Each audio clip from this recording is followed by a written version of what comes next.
소쿨극장의 소리내어 읽거나 눈을 감고 듣기 코너입니다.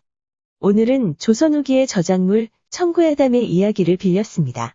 조선조 성종시대에 승지 양아무개가 백두산 여행을 갔다 오면서 우연히 한 시골 처녀를 만나 그 집에서 밥 한 그릇을 먹게 되고 그 이후 그 처녀의 양승지를 향한 평생에 걸친 일편단심에 관한 이야기입니다. 구독과 좋아요 부탁드립니다. 좋은 글로 보답하겠습니다. 그러면 시작하겠습니다.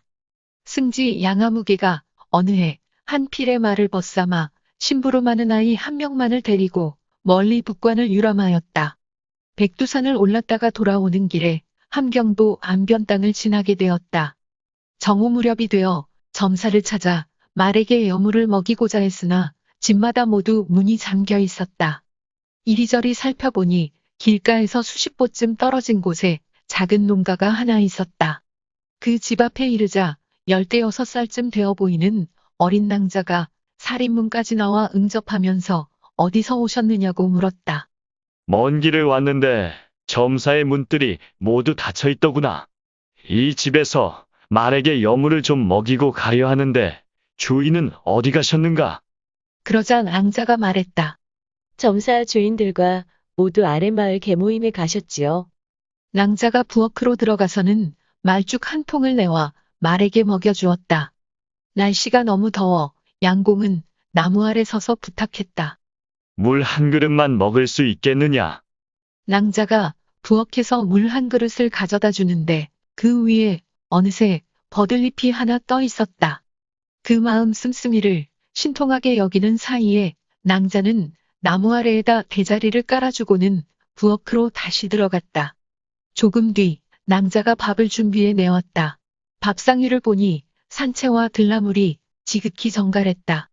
양공은 낭자의 응대함이 세심하고 민첩하며 행동거지가 온화하고 정숙한 걸 보고는 매우 기특하게 여겼다. 갑작스레 손님을 접대하는데도 모든 것이 조리가 있었다. 그래서 낭자에게 불어물었다. 내가 말먹이만을 청했는데 내 밥까지 차려주니 어찌 그런 마음을 내었느냐? 말이 이미 지쳐있으니 사람인들 배가 고프지 않겠습니까?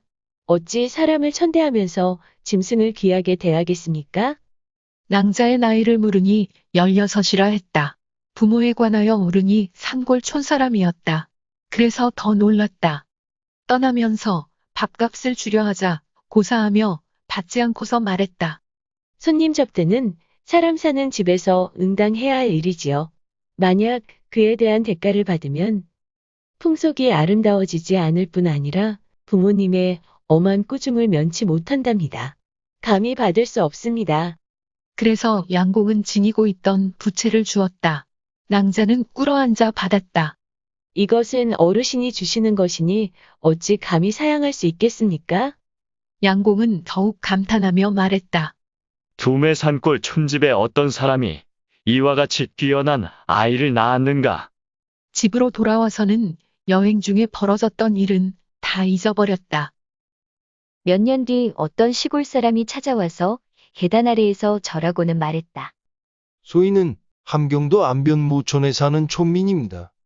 나으리께서는 모년 모시에 우연히 누추한 우리 집 앞을 지나시다가 소인의 여식에게 부채를 주신 일이 있으신지요? 양공은 한참 동안 골똘히 생각해보고는 가까스로 기억을 되살려 말했다. 과연 그런 일이 있었지요? 그러자 그 사람이 말했다. 소인의 여식이 그 뒤로부터 다른 곳으로는 시집을 가지 않으려 합니다. 오직 나으리 댁으로 와서 기초의 일만 하고자 합니다. 스스로 말하기를 여자가 예물을 받은 이상 어찌 다른 곳으로 시집 가겠는가? 라고만 고집하니 이렇게 불언천리하고 왔습니다. 양공이 하도 기가 차서 웃으며 말했다. 내가 어찌 젊디 젊은 낭자에게 이상한 뜻을 가져서 그렇게 했겠소이까? 다만 그 아이가 어여쁘고 영민해서 기특했고 또 밥값을 받지 않으려 하여 달리 줄 것도 없어 지니고 있던 부채를 준 것이지요. 설사 우리 집에 온다고 하더라도 나는 이미 죽늙으니니 하루아침에 죽어버리면 낭자의 꽃다운 청춘이 아깝지 않겠소. 돌아가서 내 뜻을 전하고 잘 타일러 사위를 정에 출가시키시고 다시는 그런 허망한 생각을 하지 마시오. 그 촌민이 돌아갔다가 한 달쯤 후에 또다시 와서 아뢰었다. 백방으로 타일러도 죽기로 고집을 피우니 부득불 데리고 왔습니다. 나으리께서 죽이든 살리든 알아서 처리해 주십시오. 양공은 고사했지만 어쩔 수 없어서 마침내 웃으며 받아주었다. 양공은 군자다운 사람이었다. 호라비로 오래 살았지만 여색을 가까이 하지 않고 검은고와 독서를 즐기고 산수를 유람했다. 안변처녀가 후처로 들어온 뒤로도 그녀가 멀리서 온 뜻을 위로했을 뿐 조금도 연연해하는 기색을 보이지 않았다. 어느 날 새벽 사당에 가서 아련하고 문득 안채로 들어가 보았다. 뜰과 방이 깨끗하게 청소되어 있었고 음식은 정결했으며 그릇마다 반드시 정리되어 가지런했다. 며느리에게 물었다.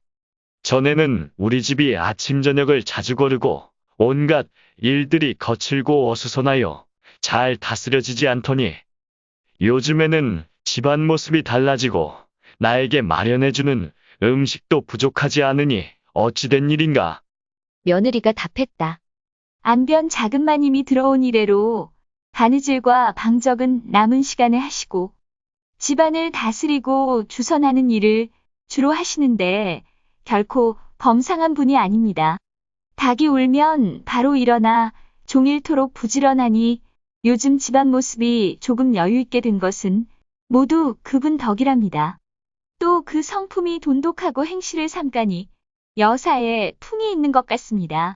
칭찬을 다하자면 입이 모자랄 정도입니다. 양공은 며느리의 말에 마음이 비로소 움직여 그날 저녁 후처를 불렀다. 가까이서 보니 그 윽하고 정숙한 자태가 빼어났을 뿐 아니라 현숙하고 명민한 지혜가 옛사람에 부끄럽지 않을 정도였다.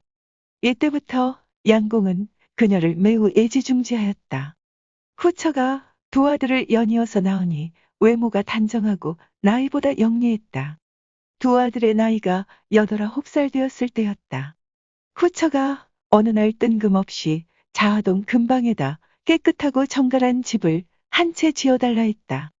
의아했으나 아내를 믿었기에 양공은 두말하지 않고 그렇게 해주었다.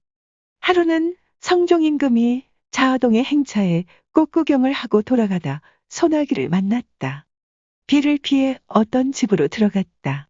마당과 집안이 깨끗하게 청소되어 있었고 집안에 꽃향기가 가득했다. 임금은 그곳이 누구 집인가 물었다. 수행관리가 사실대로 대답했다. 갑자기 용모가 빼어나게 아름다운 두 아이가 앞으로 나와 임금에게 절을 올렸다. 임금이 묻자 양아무개의 후처 자식이라 답했다. 임금은 그들을 한 번 보고는 선풍도 고리라 칭찬하였다. 학업에 관해 이것저것 물으니 물 흐르듯 대답하는데 모두 드높은 품격이 있었다.